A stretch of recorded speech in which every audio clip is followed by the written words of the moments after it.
Unified 911, anong matutulong namin sa'yo? Anya ti maitulong mi ken kahapon. Anong may tatabang ko sa Unsay imo? akong ikatabang nimo? Ngini makadabang na misal ka no. Sa anumang wika o dialekto, may tulong na darating sa iyo.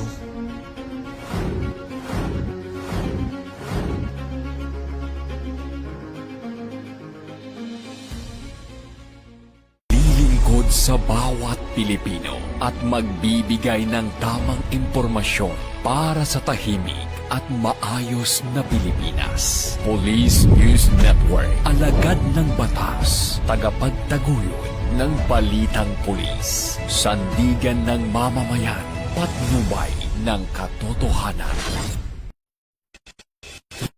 Kampo Krame, maghahatid ng pinakahuling kaganapan at nagbabagang balita. Ito ang PNN Police News Network.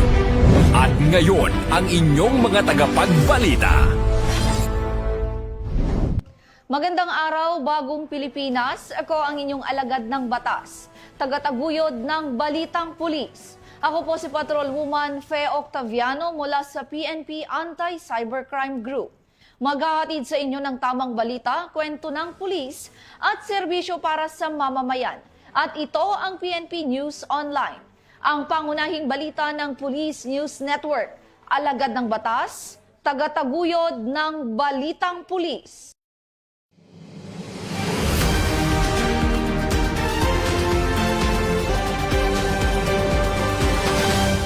Narito ang mga balitang hatid ng ating PNN correspondents mula sa iba't ibang panig ng bansa.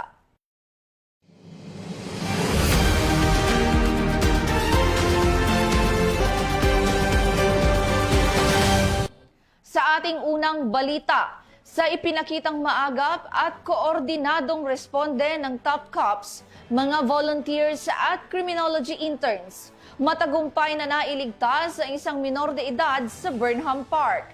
Ito ay dahil sa tulong at mabilis na aksyon na pakikipagtulungan ng bawat grupo na agad natugunan ang insidente at natiyak ang kaligtasan ng nasabing bata mula sa posibleng kapahamakan. Narito ang balitang hatid ni Patrolwoman Jade Agustin. Nagpakita ng mabilis at maagap na pagtugon ang mga tauhan ng Tourist-Oriented Police for Community Order and Protection ng Baguio City Police Office matapos tulungan ang isang menor de edad na biglang nawalan ng malay dahil sa epileptic seizure sa loob ng Burnham Park. Agad na rumisponde ang mga tauhan ng Tourist Police Unit sa pamumuno ni Police Captain Edith Espilan, katuwang ang mga medical volunteers ng Kabalikat Civicom at mga criminology interns mula sa Easter College upang mabigyan ng kinakailangang paunang lunas at matiyak ang kaligtasan ng biktima habang nasa lugar ng insidente. Sa pamamagitan ng maagap na koordinasyon at malasakit, matagumpay na naalagaan ang kalagayan ng menor de edad bago siya ligtas na inihatid kasama ang kanyang mga kapatid sa terminal ng bus upang makauwi sa kanilang tahanan sa La Union. Muling pinatunayan ng insidenteng ito ang kahalagahan ng pagkakaisa ng kapulisan, volunteers at mga kabataang interns sa pagbibigay ng agarang serbisyo at tulong sa publiko, alinsunod sa adhikain ng Philippine National Police na to serve and protect. Mula dito sa Baguio City Police Office, ako ang inyong PNN correspondent, Patrolwoman Jade Agustin, alagad ng batas, tagataguyod ng Balitang Pulis. Maraming salamat, Patrolwoman Agustin.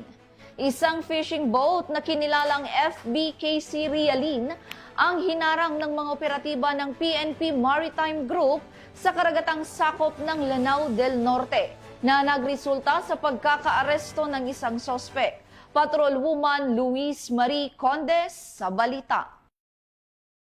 Na nasa batang isang fishing boat sa isinagawang seaborne patrol operation sa seawaters ng Barangay Tagulo, Sultan Naga de Maporo, Lanao del Norte. Nito lamang ika-13 ng Mayo taong kasalukuyan. Pinangunahan ng 5th SOU PNP-MG SND-SBC sa pangangasiwa ni Police Major Samuel Silim Jr., Officer in charge ng 5th Special Operation Unit, katuwang ang Philippine Coast Guard SND Substation, RMFB 10 105th Maneuver Company at Lanao del Norte PPO SND-MPS ang nasabing operasyon. Kinila Kilala ang suspect na si alias Orlan, lalaki 53 anyos at residente ng Barangay Panigayan, Isabela City, Basilan. Nakumpiska sa suspect ang isang fishing boat na may pangalan na FBK Serialin at tinatayang nagkakahalaga ng 950,000 pesos, isang Isuzu B8 engine na nagkakahalaga ng 50,000 pesos, isang fishnet na nagkakahalaga ng 30,000 pesos, 20 piraso ng fish foam na nagkakahalaga ng 5,000 pesos at isang anchor na may price value na 8,000 pesos. Ang naarestong suspect at ang mga nakumpiskang ebidensya ay kasalukuyang nasa pangangalaga ng SND-SBC para sa dokumentasyon at tamang disposisyon. Patunay lamang na ang PNP Maritime Group sa pamumuno ni Police Brigadier General Lou Frias Evangelista ay naglalayong imulat ang mga komunidad sa baybayin o coastal community tungkol sa mga batas at maging katuwang ang mga mangingisda sa pagprotekta sa dagat alinsunod sa layunin ng PNP na maging pundasyon ng isang maayos na ekonomiya, ligtas at legal na pangingisda para sa bagong Pilipinas, serbisyong mabilis, tapat at nararamdaman. Mula dito sa 5th SOU Maritime Group, Sarangani Province, ako ang inyong PNN correspondent, Patrolwoman Luis Mariconde, alagad ng batas, tagataguyod ng Balitang Pulis. Maraming salamat, Patrolwoman Conde. Aabot sa 48 loose firearms ang voluntaryong isinuko ng mga residente sa bayan ng South UP bilang suporta sa pinaigting na kampanya para sa kapayapaan at kaayusan sa Maguindanao del Sur. Ayon sa mga otoridad, malaking hakbang ito upang mabawasan ang karahasan at mapanatili ang seguridad sa komunidad sa pamamagitan ng pakikipagtulungan ng mamamayan at ng pamahalaan. Nakibalita dyan si Patrolwoman Dara Falogme. Na inilunsad nito lamang 14 ng Mayo ang Program on the Management of Small Arms and Light Weapons sa South UP Municipal Gymnasium. Pinangunahan ni Mayor Helen Padua ang programa kasama ang mga opisyal mula sa PNP, AFP at iba pang peace stakeholders bilang bahagi ng pinaigting na kampanya para sa kapayapaan at kaunlaran sa Maguindanao del Sur. Naging tampok sa programa ang voluntaryong pagsuko ng 48 loose firearms bilang simbolo ng suporta ng komunidad sa kapayapaan. Kasunod nito ay ang pamamahagi ng tulong pangkabuhayan sa mga benepisyaryo ng Management of Small Arms and Light Weapons upang matulungan silang magkaroon ng matatag at marangal na pamumuhay. Nagpahayag naman ng suporta ang Philippine National Police at Armed Forces of the Philippines sa pagpapatuloy ng peace process sa lugar. Ayon kay Police Colonel Mangahis, mahalagang hakbang ang voluntaryong pagsuko ng armas tungo sa mas ligtas at maunlad na kinabukasan ng South UP. Hinikayat din niya ang mamamayan na patuloy na suportahan ang mga programang naglalayong mapanatili ang kapayapaan sa komunidad. Mula dito sa Campo Crame, ako ang inyong PNN correspondent, Patrolwoman Dara Palogme, alagad ng batas, tagataguyod ng Balitang Pulis. Ito ang bagong PNP para sa bagong Pilipinas, serbisyong mabilis, tapat at nararamdaman. Maraming salamat, Patrolwoman Falogme. Sunod-sunod na operasyon ang isinagawa ng Quezon Police Provincial Office na nagresulta sa pagkakaaresto ng 10 wanted person na sangkot umano sa iba't ibang paglabag sa batas. Ito ay bilang bahagi ng mas pinaigting na kampanya ng pulisya laban sa kriminalidad at para mapanatili ang kaayusan sa lalawigan. Patrolman Don Brosas sa detalye. Estado ang 10 wanted person sa magkakaiwalay na operasyon ng Quezon Police Provincial Office bilang bahagi ng pinaigting na kampanya laban sa kriminalidad sa lalawigan ng Quezon. Kabilang sa mga nadakip ang 2 regional level most wanted person at 8 iba pang wanted individual na nahaharap sa iba't ibang kaso tulad ng qualified rape, paglabag sa Republic Act No. 7610, qualified theft, perjury, physical injuries at iba pang paglabag sa batas. Kabilang sa mga naarestong regional level most wanted person sina alias Ray na nadakip sa Lucena City Police Station at alias Bard na naaresto ng Dolores Municipal Police Station sa kasong qualified rape na nagresulta sa pagkakaaresto ng iba pang wanted person sa lalawigan. Mula rito sa PNP National Headquarters, ako ang inyong PNN correspondent, Patrolman Don Brosas, alagad ng batas, tagataguyod ng Balitang Pulis. Maraming salamat, Patrolwoman Brosas. Tinatayang aabot sa mahigit 34 na milyong pisong halaga ng pinahihinalaang cocaine ang isinuko sa mga otoridad sa lalawigan ng Quezon. Agad namang nagsagawa ng investigasyon ang mga kinauukulan upang matukoy ang pinagmulan ng iligal na droga. Narito ang detalye ng balita mula kay Patrolwoman Resalie Umalay. Gawa ng investigasyon ng Philippine National Police matapos voluntaryong isuko ng isang 52 anyos na residente ng Barangay Busdak, Patanungan, Quezon ang 5 plastic bag na naglalaman ng puting kristal na pinaghihinalaang cocaine noong Mayo 16 taong kasalukuyan. Tinatayang may kabuuang timbang na 6,514.7 gramo ang mga nakuwang substansya na nagkakahalaga ng humigit kumulang 34.5 milyon. Agad na siniguro ng mga pulis ang ebidensya at isa sa ilalim ito sa laboratory examination upang matukoy ang tunay na komposisyon ng mga nasabing substansya.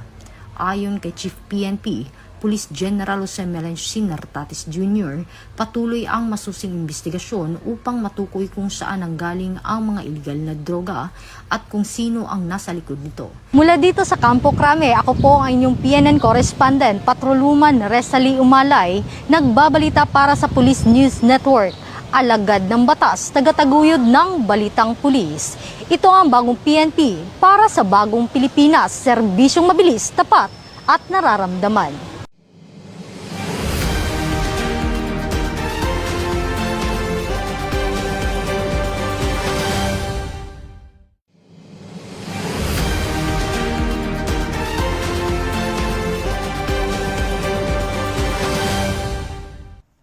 At sa ating huling balita, mahigit na 800,000 pisong halaga ng smuggled na sigarilyo ang nakumpiska ng mga otoridad sa isang checkpoint sa Lanao del Norte.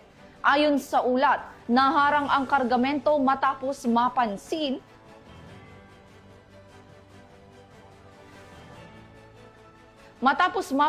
ng mga operatiba ang mga kahinahinalang pagbiyahe nito na nagresulta ng agarang inspeksyon at pagkakakumpiska ng Nasabat ng mga otoridad ang tinatayang 880,000 na halaga ng hinihinalang smuggled na sigarilyo sa isinagawang checkpoint operations ng 1st Provincial Mobile Force Company, Lanao del Norte, madaling araw ng Mayo 14 taong kasalukuyan sa Barangay Samburon, Linamon ng naturang probinsya. Kinilala ang mga sangkot na sina alias Joharber at alias Oma, kapwa residente ng poblasyon Linamon, Lanao del Norte. Katuwang ang Maritime Police Station, Provincial Intelligence Unit ng Lanao del Norte Police Provincial Office, 10th Maneuvering Company ng RMFB-10 at Linamon Municipal Police Station. Pinahinto ng mga otoridad ang 2 badya o bao-bao na may karga ng mga kahon ng hinihinalang smuggled cigarettes na nakalagay sa likurang bahagi ng mga sasakyan. Nang hingian ng kaukulang dokumento, nabigo umano ang 2 driver na magpakita ng legal na papeles para sa mga kargamento. Sa isinagawang inspeksyon, nakumpiska ang kabuoang 22 master cases o katumbas na 1,100 reams ng modern cigarettes na may tinatayang market value na 880,000 pesos. Dinala ang mga nakumpiskang sigarilyo at mga sasakyan sa kustudiya ng 1st Provincial Mobile Force Company habang hinihintay ang turnover nito sa Bureau of Customs para sa kaukulang disposisyon. Samantala, dinala rin sa Linamon Municipal Police Station ang mga driver para sa dokumentasyon. Ito ang bagong PNP para sa bagong Pilipinas, serbisyong mabilis, tapat at nararamdaman. Mula dito sa Lanao del Norte Police Provincial Office, ako yung PNN Correspondent, Patrolman Kim Luna, alagad na batas, tagataguyod ng balitang pulis.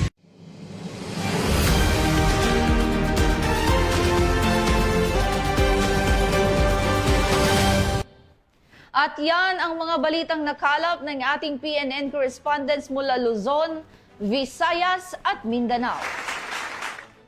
Para sa mas malawak at mabilis na ulat ng mga balita, huwag kalimutang mag-like, follow and share sa aming official social media accounts ng Police News Network. Tutok lamang sa aming YouTube channel para sa mga live stream at replays. At i-follow kami sa X account para sa mga real-time updates at Facebook account ng Police News Network. Manatiling mapagmatsyag at laging alam ang totoo. Sa ngalan ng pamunuan ng Philippine National Police, sa pangunguna ni Chief PNP Police General Jose Melencio Nartates Jr. at sa pamumuno ni President Ferdinand Bongbong Marcos Jr., kami ay maglilingkod sa bawat Pilipino at magbibigay ng tama at balanseng balita. Mula rito sa tanggapan ng tagapag-ugnay ng Pambansang Pulisya, ako ang inyong alagad ng batas, tagataguyod ng Balitang Pulis. Ako po si Patrolwoman Fe Octaviano ng PNP Anti-Cybercrime Group. Maghahatid ng tamang balita, kwento ng pulis at serbisyo para sa mamamayan. At ito ang PNP News Online. At nais ko pong batiin ang aming butihing direktor ng PNP Anti-Cybercrime Group na si Police Major General Wilson C. Asueta. Ang pangunahing balita ng Police News Network at ito ang bagong PNP para sa bagong Pilipinas.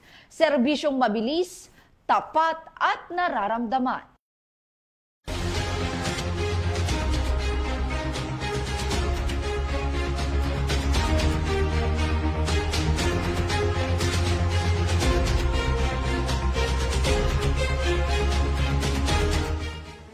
Police News Network, alagad ng batas, tagapagtaguyod ng balitang pulis.